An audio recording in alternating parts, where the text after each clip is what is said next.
This channel does not promote any violent, harmful, or illegal activities. All content provided by this channel is meant for an educational purpose only.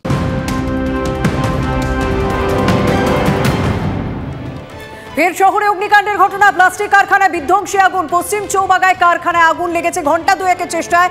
এখন আগুন কিছুটা নিয়ন্ত্রণে, যদিও দাহ্য বস্তু থাকায় প্রচুর দ্রুততার সঙ্গে আগুন ছড়িয়ে পড়েছিল। আশেপাশে বাড়ি খালি করে দেওয়া হয়। রীতিমতো চ্যালেঞ্জের মুখে পড়তে হয় দমকল কর্মীদের। তবে 2 ঘন্টা ধরে দমকল কর্মীরা তারা চেষ্টা চালিয়ে আগুন কিছুটা নিয়ন্ত্রণে এনেছেন, যদিও এখনো পর্যন্ত কুলিং প্রসেস চলছে। বেশ কিছু জায়গায় ধোঁয়া দেখা গিয়েছে।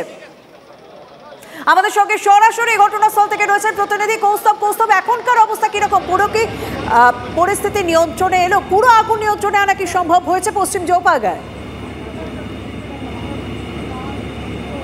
দেখো, এখন কিন্তু শর্মিষ্ঠা পরিস্থিতি অনেকটাই নিয়ন্ত্রণে।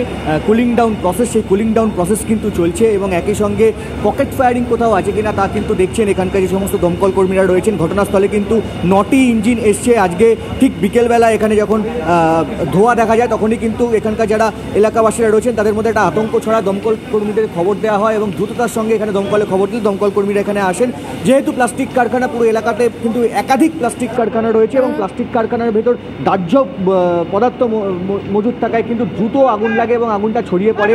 এবং এখানকার যে সমস্ত স্থানীয় বাসিন্দারা রয়েছেন তারা যেমনটা জানাচ্ছেন যে এই চৌবাগার এই এলাকাটা কিন্তু কার্যত যৌতুকগৃহের ওপর দাঁড়িয়ে রয়েছে। কেন? কারণ এখানে একাধিক প্লাস্টিক কারখানায় কিন্তু বিভিন্ন জায়গায় দাহ্য বস্তু মজুদ রয়েছে, যে কারণে চ্যালেঞ্জের মুখে পড়তে হয় দমকল কর্মীদের। এবং শুধুমাত্র যে প্লাস্টিক কারখানার ভিতরে দাহ্য পদার্থ তা নয়, পুরো গোটা এলাকায়, গোটা রাস্তায়, পশ্চিম চৌবাগার এই এলাকায় পুরোপুরি রীতিমতো দাহ্য পদার্থের ঠাসা রয়েছে। তাই যৌতুকগৃহে পরিণত রয়েছে এই পশ্চিম চৌবাগা, যে কারণে আগুন নিয়ন্ত্রণে আনতে কিছুটা সমস্যায় পড়তে হয়েছিল, যদিও এখনো পর্যন্ত কিছুটা নিয়ন্ত্রণে আনা সম্ভব হয়েছে। কুলিং প্রসেস চলছে এবং কোথাও কোথাও পকেট ফায়ার রয়েছে। সেই পকেট ফায়ারগুলি চিহ্নিত করে আগুন নিয়ন্ত্রণে আনার চেষ্টা চালিয়ে যাচ্ছেন দমকল কর্মীরা।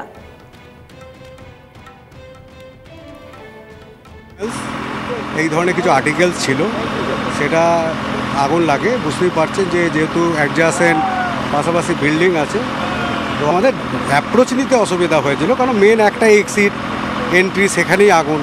পরে আমরা সাইড থেকে আমরা ওটা কভার করেছি। নির্বাপক ব্যবস্থা ছিল কি না, সেটা তো আমরা ফায়ার ফাইটিং করছি না, সেরকম কিছু ছিল না, দেখা যায়। তাহলে আপনারা ব্যবস্থা নেবেন কোনো? এটা পরবর্তী ক্ষেত্রে আমি দেখে বোঝা যাবে কী জন্য আগুন লেগেছে, ফরেন্সিক করা হবে। আর এই পশ্চিম চৌবাগাতে আগুন থেকে বাঁচতে আতঙ্কের ছবিটা সাংঘাতিক। পশ্চিম চৌবাগায় কারখানা সংলগ্ন বাড়ি থেকে ঝাঁপ দিতে দেখা গেল এক ব্যক্তিকে। প্রাণ বাঁচাতে দোতলা বাড়ির ছাদ থেকে ঝাঁপ। পশ্চিম চৌবাগা কোথাও একটা স্টিফেন কোর্টের স্মৃতি ফেরালো। স্টিফেন কোর্টে যে ছবি দেখেছিলাম বহু বছর আগে, সেই স্মৃতি কোথাও ফিরল পশ্চিম চৌবাগায় এই প্লাস্টিক কারখানা সংলগ্ন এলাকায়।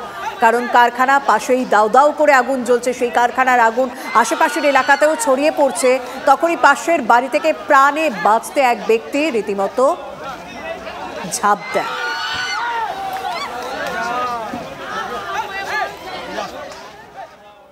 আর এই মুহূর্তে রাজ্যের বিভিন্ন জায়গায় একটা রোগ দেখা যাচ্ছে, আর সেই রোগের নাম গুজব।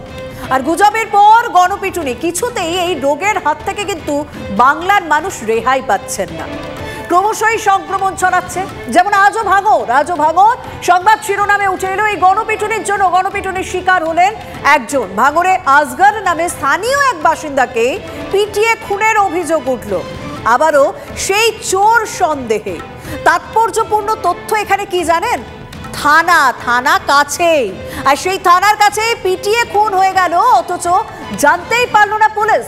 প্রশাসন কি গণপিটুনি ঠেকাতে আদৌ সক্রিয়? আবারও তো এই প্রশ্নটা প্রকটভাবে দেখা দিচ্ছে। গণপিটুনি, তাতেও লাগাম নেই। ফের চোর সন্দেহে খুনের অভিযোগ, এবার দক্ষিণ 24 পরগনার ভাঙড়ে। গণপিটুনি থামাতে নির্দেশিকা জারি করেছে নবান্ন। হুগলির মতো একাধিক জেলা পুলিশ সচেতনতা প্রচারও শুরু করেছে। অথচ ভাঙড়ে কলকাতা পুলিশের বিরুদ্ধে উদাসীনতার অভিযোগ। পুলিশ ফাঁড়ির 200 মিটার দূরে পিটিয়ে মারার অভিযোগ। বেশ কয়েক ঘন্টা মৃতদেহ পড়েছিল বলে অভিযোগ। তদন্ত শেষ না হওয়া পর্যন্ত ঘটনাস্থল ঘিরে রাখা হয়নি। টিভি 9 বাংলা প্রশ্ন তোলার পর টনক নড়ে, ঘেরা হয় ঘটনাস্থল। সরব স্থানীয় ব্যবসায়ীরা। বাজারে 5খানা নাইট গার্ড আছে, মহিষা প্রহরীর কাজ করে তারা, ব্যবসায়ী সমিতি থেকে তাদেরকে রাখা হয়েছে। কিন্তু তাদের কাছে যা যতটুকু শুনেছি যে রাত্রিবেলা এরকম ধরনের ঘটনা ঘটেনি, বা রাত্রিবেলা ওরা কাউকে দেখেনি, কোনো লাশও দেখেনি, কোনো জীবিত মানুষকেও দেখেনি। তার পরবর্তীতে আমরা শুনছি যে যাকে পাওয়া গেছে লাশ, যে লাশটা উদ্ধার হয়েছে তার বাড়ির লোকজন তাকে নিয়ে চলে গেছে।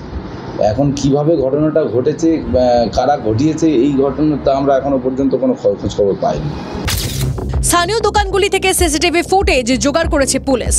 ফুটেজে মারধরের প্রমাণ মিলেছে বলেই খবর। মৃত আসগর মোল্লা ভাঙড়েরই ফুলবাড়ির বাসিন্দা। ভোরবেলা ভাঙড় বাজারে গিয়েছিলেন, সেখানেই তাকে চোর সন্দেহে পিটিয়ে মারা হয় বলে অভিযোগ। পরিবারের হাত থেকে মৃতদেহ পেতে পুলিশকে বেগ পেতে হয়। পরে আসগরের মৃতদেহ নিয়ে যাওয়া হয় এনআরএস হাসপাতালে। ময়নাতদন্তের রিপোর্ট এলেই মৃত্যুর কারণ স্পষ্ট হবে। চোপড়া, এদিকে কলকাতা, সল্টলেক, তারকেশ্বর, ঝাড়গ্রাম, ভাঙড়, সর্বত্র এটা রাজ্যে আইন শৃঙ্খলা নেই, আইনের শাসন নেই, আইনের উপর মানুষের ভরসা চলে গেছে, পুলিশ অপদার্থ। আমি বলছি শুধু এই ছিচকে চোরদের মারছে না, আর গরু চোর, কয়লা চোর, যারা যুবকের ভবিষ্যতের স্বপ্ন চোর, যারা পশ্চিমবঙ্গের শিক্ষা চোর, যারা স্বাস্থ্য চোর, যারা শিল্প চোর, তারা লালবাতি লাগিয়ে পুলিশের এসকর্ট নিয়ে ঘুরে বেড়াচ্ছে।